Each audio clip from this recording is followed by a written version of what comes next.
نہ میں وہابی نہ میں بابی، میں ہوں مسلم علمی کتابی، نہ میں وہابی نہ میں بابی، میں ہوں مسلم علمی کتابی۔ تو اب میں مرزا کو الزامی جواب دینے لگا ہوں۔ اب مرزا میں اگر ہمت ہے تو اس کا جواب دے، یا تو یہ ہے کہ جو میں جواب دینے لگا ہوں کشف المحجوب کی عبارت کے حوالے سے، جو جواب میں دینے لگا ہوں یا تو اس کو گستاخی رسول ڈکلیئر کرے اور کہے کہ امام مسلم نے اپنی صحیح مسلم میں اس گستاخی کو ذکر کیا اور امام مسلم گستاخ رسول ہیں، یا پھر کم از کم اپنی زبان جو ہے وہ کشف المحجوب کے بارے میں بند رکھے۔ اس گستاخی کو ذکر کیا اور امام مسلم گستاخ رسول ہیں، یا پھر کم از کم اپنی زبان جو ہے وہ کشف المحجوب کے بارے میں بند رکھے۔ اس گستاخی کو ذکر کیا اور امام مسلم گستاخ رسول ہیں، یا پھر کم از کم اپنی زبان جو ہے وہ کشف المحجوب کے بارے میں بند رکھے۔ ہمیں تو ان چیزوں کے ساتھ جو رسول اللہ کو اٹیک کرنے والی چیزیں ہیں نا، نعوذ باللہ من ذالک، ایٹ لیسٹ اس کے تو اوپر ہم بات کریں گے نا۔ اب آپ دیکھیں یہ جو میں نے سب سے خطرناک عبارت بتائی ہے کشف المحجوب کی، صاحب اور سکر والی، زید بن حارثہ والا واقعہ، تو اس کی ایک بریلویوں کے چھوٹے سے بچہ ہے، وہ میں اس کو مفتی بھی نہیں کہتا، مولوی ایک چھوڑا انہوں نے چونگڑا، اس نے تعویل کی ہے، وہ کہتا ہے اس طرح کی گستاخی تو صحیح مسلم میں بھی موجود ہے۔ اچھا جی، صحیح مسلم میں کیا گستاخی ہے، وہ ذرا گستاخی سنیں اور کس طرح اس کو ریلیٹ کر رہا ہے۔ صحیح مسلم میں حدیث ہے کہ نبی علیہ السلام ایک دفعہ بیٹھے ہوئے تھے تو سامنے سے کچھ عورتیں گزری تو آپ کی نظر ایک عورت کے اوپر پڑ گئی، تو آپ نے فوراً ہٹا لی۔ جو صحیح مسلم میں ایک اور حدیث ہے کہ اگر تمہاری پہلی نظر پڑ جائے کسی عورت پہ تو میرے رب نے حکم دیا کہ میں فوراً ہٹا لوں۔ نبی علیہ السلام نے ہٹائی اور پھر آپ اپنے گھر میں گئے، اپنی بیوی کے ساتھ ازدواجی تعلق قائم کیا، پھر واپس آئے اور آپ نے فرمایا کہ اگر تمہاری اچانک نظر کسی عورت پہ پڑ جائے تو وہ فوراً اپنی بیوی کے پاس آئے، کیونکہ اللہ نے اس کے پاس بھی وہی چیز رکھی ہوئی ہے، یوں اس چیز سے اس عورت کا خیال اس کے دل سے دور ہو جائے گا۔ تو بالکل یہ ایک نارمل بات ہے جو نبی علیہ السلام نے کی ہے، اس کو وہ اس سے ریلیٹ کر رہا ہے جو کشف المحجوب میں لکھا ہے کہ جی وہ زید ابن حارثہ کی بیوی پہ حضور کی نظر پڑ گئی اور پھر زید ابن حارثہ کے دل میں اپنی بیوی کی نفرت پڑ گئی، کیونکہ حضور نے تو اللہ کو خوش کرنا تھا نعوذ باللہ، اور تاکہ وہ طلاق دیں پھر حضور شادی کر لیں۔ شادی تو ہوئی لیکن وہ اس وجہ سے نہیں ہوئی، وہ سورۃ الاحزاب میں ہے اللہ تعالیٰ نے یہ رسم توڑنی تھی کہ منہ بولا بیٹا اصل بیٹا نہیں ہوتا، اس لیے حضور کا رشتہ کروایا سیدہ زینب کے ساتھ۔ اللہ نے قرآن میں اس کی ریزن بتائی ہوئی ہے، ٹھیک ہے۔ وہ کہتا نہیں قرآن میں لکھا ہے تم اپنے دل میں ایک بات چھپاتے تھے اور اس بات سے مراد یہ تھی، وہ بات یہ نہیں تھی، اس بات کا ذکر قرآن میں موجود ہے۔ حضور علیہ السلام معاشرے کے بھی شرم کرتے تھے کہ یہ کیا کہیں گے، کل تک بیٹا بنایا ہوا تھا، آج اپنی بہو کے ساتھ شادی کر رہا ہے، لیکن اللہ تعالیٰ نے کہا نہیں، جب بڑا بندہ یہ رسم توڑے گا نا تو رسم ٹوٹے گی۔ تو حضور تو شرماتے تھے، حضور تو کئی جگہ شرماتے تھے۔ سورۃ الاحزاب میں آتا ہے کہ تم جب نبی کو مسئلہ پوچھنے جاتے ہو، ان کے گھر بیٹھے رہتے ہو اور بیٹھ کے گپیں مارتے رہتے ہو، حضور علیہ السلام شرم کی وجہ سے تمہیں وہاں سے اٹھاتے نہیں، حالانکہ آپ کو تکلیف ہو رہی ہوتی ہے۔ آپ بخاری مسلم میں حدیثیں اٹھا کے دیکھیں، حضور کی بیویاں، گھر ہی اتنا تنگ تھا، وہ ایک کونے میں یوں دیوار کے ساتھ لگ کے بیٹھ جاتی تھی یوں پردہ لے کے۔ اب ظاہر ہے کوئی بیٹھک لادہ نہیں تھی، اب وہ ایک ڈیڑھ گھنٹہ لوگ مسئلے پوچھ رہے ہیں، حضور کی بیوی ایسے سائڈ پہ بیٹھی ہے۔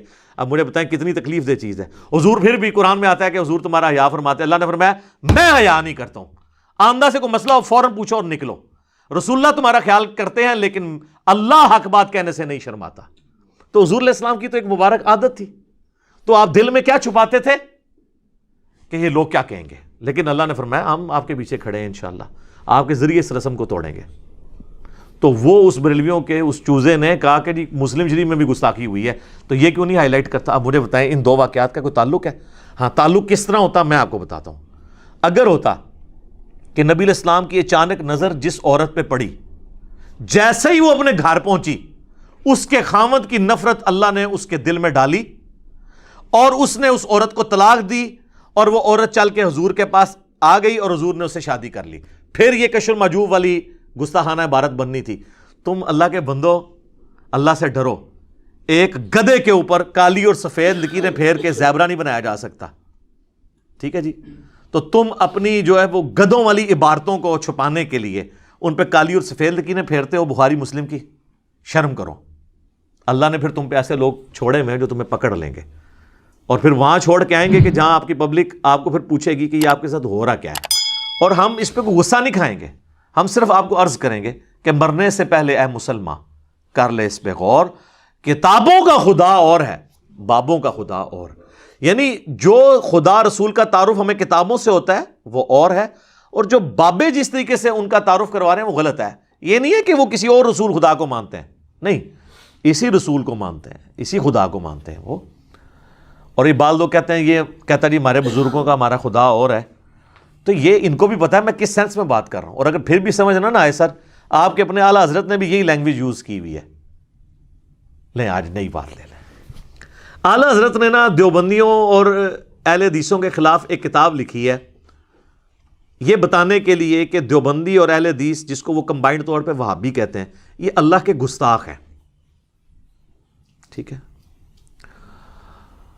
اور اس کتاب کا نام ہے سبحان سبوح، پاک اور جس کی تعریف کی جاتی ہے. وہ اللہ کے دفاع پہ انہوں نے لکھی ہے. جس طرح حسام الحرمین رسول اللہ کی عصمت کی دفاع پہ انہوں نے دیوبندیوں کی گستاخانہ عبارتیں ہائی لائٹ کی ہیں نا، اللہ کے خلاف دیوبند اور اہل حدیث کی جو گستاخانہ عبارتیں ہیں نا وہ ہائی لائٹ کی ہیں اس کتاب میں سبحان سبوح. اس میں درجنوں جگہ لکھتے ہیں وہ وہابیوں کا خدا، وہابیوں کا خدا. وہ ہر الٹی بات نا وہ اس خدا کی طرف منسوب کر کے کہتے ہیں وہابیوں کا خدا تو یہ کرتا ہے، وہابیوں کا خدا تو کشتی لڑتا ہے، وہابیوں کا خدا تو یہ کرتا ہے. وہ ساری گندی گندی باتیں، حالانکہ ان کو نہیں پتا تھا کہ وہابیوں کا خدا کون ہے، اللہ. تو وہ جب آپ ان سے پوچھیں وہ کہیں گے ان کا یہ کہنے کا مطلب نہیں ہے، وہ یہ کہنے کا مطلب یہ ہے کہ وہابی ہمارے اس خدا کے ساتھ جو ان کا بھی خدا ہے اللہ ہے، اس کے ساتھ وہ کوالٹیز منسوب کر رہے ہیں جو اس اللہ کی نہیں ہے. ان کا کہنے کا مطلب یہ نہیں کہ وہابیوں کا خدا علیحدہ ہے. جب وہ کہہ رہے ہیں وہابیوں کا، تو وہابی کس خدا کو مان رہے ہیں؟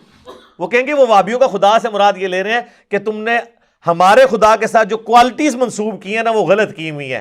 وہ کہتے ہیں یہ کہتے وہابیوں کا خدا جھوٹ بھی بولتا ہے. اور رشید احمد گنگوئی نے لکھا تھا نا کہ اللہ تعالیٰ جھوٹ بولے گا تو نہیں لیکن بول سکتا ہے، کیونکہ ان اللہ علی کل شیء قدیر. اے تے انہاں دا علمی لیول جے، انہاں نوں محال اور مقدور دا فرق ہی نہیں پتا. ان اللہ علی کل شیء قدیر دا یہ مطلب نہیں ہے کہ آپ محال چیزیں اللہ کے ساتھ منسوب کر دیں. یہ محال چیزیں ہیں. جو خدا ہے وہ جھوٹ نہیں بولتا، اور جو جھوٹ بولتا ہے وہ خدا رہتا ہی نہیں ہے. پھر جو پیدا ہو جائے وہ خدا ہو ہی نہیں سکتا. اگر آپ کہیں جی خدا چاہے تو ایک خدا اور بنا لے، ہم کہتے ہیں نہیں، یہ قدرت کا نقص نہیں ہے بلکہ یہ محال ہے، کیونکہ خدا کی ڈیفینیشن یہی ہے کہ وہ پیدا نہیں ہوا ہوا. اور اس کو سپورٹیو قرآن حکیم کی وہ آیت بھی ہے سورہ الزمر کے اندر. اللہ تعالیٰ نے فرمایا اگر اللہ تعالیٰ نے اپنا بیٹا کسی کو بنانا ہوتا تو اپنی مخلوق میں سے کسی کو چن لیتا. اللہ نے اس کو کلیئر کیا ہے کہ میں اگر کسی کو بیٹا بھی بناتا نا تو وہ مخلوق ہی ہوتی. وہ میرا بیٹا ہونے کی وجہ سے یہ نہیں ہو سکتا کہ انسان کا بیٹا انسان ہے تو جن کا بیٹا جن ہے تو اللہ کا بیٹا بھی الہ ہو جانا تھا. نہیں، ہونی وہ مخلوق ہی تھی، کیونکہ یہ امپاسبل ہے، یہ محال ہے کہ ایک گاڈ اور بن جائے. گاڈ ایک ہی ہوگا جو ہمیشہ سے ہوگا. آپ کو کہ جی اللہ چاہے بھی تو نہیں بنا سکتا، جناب یہ محال ہے، اللہ کی ڈیفینیشن کے خلاف ہے. اور جو چیز بائی ڈیفینیشن غلط ہو، کچھ چیزیں ڈیفینیشن ہے نا، تو یہ محال اور مقدور کی یہ علم الکلام کی بحثیں ہیں. اور ویسے تو یہ کہتے ہیں ہمیں علم الکلام بھی پڑھا ہوا ہے لیکن ان کو یہ پتہ. تو رشید احمد گنگوئی نے وہ لکھا نا اللہ جھوٹ، اس کے اوپر پھر انہوں نے رد کیا کہ ان کا خدا تو جھوٹ بھی بولتا ہے، نعوذ باللہ. ٹھیک ہے. تو وہابیوں کا خدا، وہابیوں کا خدا، ادھر نہیں ان کو خیال آتا کہ جی وہابیوں کا خدا ہو رہا ہے. وہ کہتے ہیں نہیں خدا ہی ہے. تو سب میرے بھی اس شعر کا یہ مطلب ہے کہ مرنے سے پہلے اے مسلمان کر لے اس پہ غور، کتابوں کا خدا اور ہے، بابوں کا خدا اور. یا اس کو مزید سمجھ لیں، کتابوں کا خدا اور ہے، وہابیوں کا خدا اور بقول اعلیٰ حضرت کے، اور آپ بابیوں کا خدا اور بقول میرے. ٹھیک ہے. تو اپنی جب ان کے اس کے اوپر مفادات پہ ضرب پڑتی ہے نا، دم پہ پاؤں میں نہیں کہتا، وہ کہتے ہیں ہماری دم تو ہے نہیں ہے، تو میں وہ نہیں کہتا. مفادات پہ جب اپنے ان کے ضرب پڑتی ہے نا، پھر یہ علمی ڈسکشنز کرتے ہیں. اور پھر وہ یہ کتاب آپ ذرا سبحان سبوح پڑھ کے دیکھ لیں، اس میں انہوں نے جگہ لکھا ہے وہابیوں کا خدا، وہابیوں کا خدا.